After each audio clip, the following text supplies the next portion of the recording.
Morning! So, ngayon tuturuan kita kung paano mag-trade sa crypto. Una natin gagawin GCash, paano bumili ng coin sa GCash. Open mo lang yung GCash. Tapos, click mo yung view all. Tapos, hanapin mo sa baba, Gcrypto. Ayan, Gcrypto sa Grow. Ngayon, pag open mo yan, pwede ka mag-invest dito, 100 pesos. Pwede ka na makabili ng kahit anong coin. Sa limit naman, wala namang ano dito eh. It's up to you kung magkano gusto mo invest. Dito pwede ka rin matalo, pwede ka rin pumaldo. Depende din sa strategy mo kung kailan ka bibili. Kung mababa yung presyo ng Bitcoin sa market, mababa din halos lahat ng value ng altcoin. Yung mga altcoin, yung mga alternative coin na binibili ko. So ngayon yan, nasa Gcrypto na tayo. Top up ka lang dyan kung magkano gusto mo, kahit 50 pesos yata pwede rito, 100 ganyan. Once na nakapag-top up ka na, meron ng laman yan, balance mo, click mo na tong see all. Yan yung mga listahan ng mga coin sa market ngayon. Si Bitcoin 6.8 million, nasa peak na yung parang pinaka mataas na ng value ng Bitcoin yung sobrang taas kasi last 4 years ang value lang yan, nasa below 2 million lang ngayon.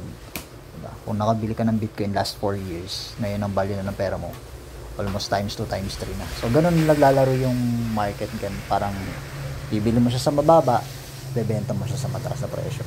Pangalawa dyan, si Ethereum, pangalawang ano yan, maganda rin bilhin, mag-invest kasi pataas din ang value niyan. So dyan ka pwede bumili, click mo lang yung Bitcoin, tapos buy, tapos lagay ka ng amount mo, kaya 1,000 every week, every Sabado gusto mong bumili ng Bitcoin, yan pwede ganyan.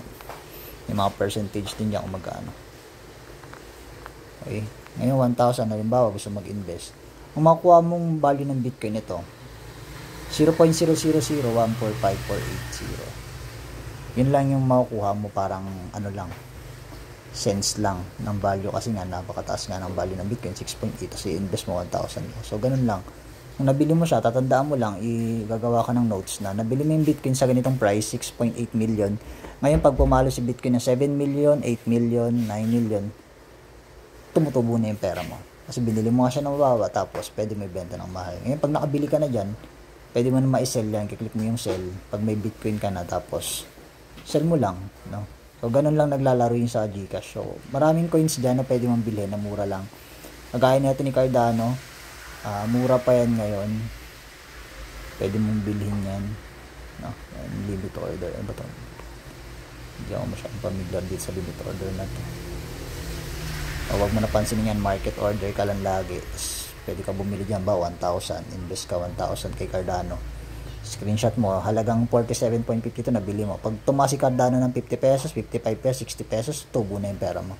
So, pwede mo na ibenta ulit, pabalik sa peso. So, ganun lang sa mga pang beginners, no? Kung hindi pa masyadong gamay yun sa trading. So, yun. Next na video natin, turo ko sa iyo kung paano naman humanap ng coin na maganda mag-invest. Tapos, kung mababa pa yung value, paano bumili, or paano yung tamang timing ng pagbili pag mababa yung market, or paano naman siya magandang ibenta pag mataas na yung value. Next video yan pare. Cheers.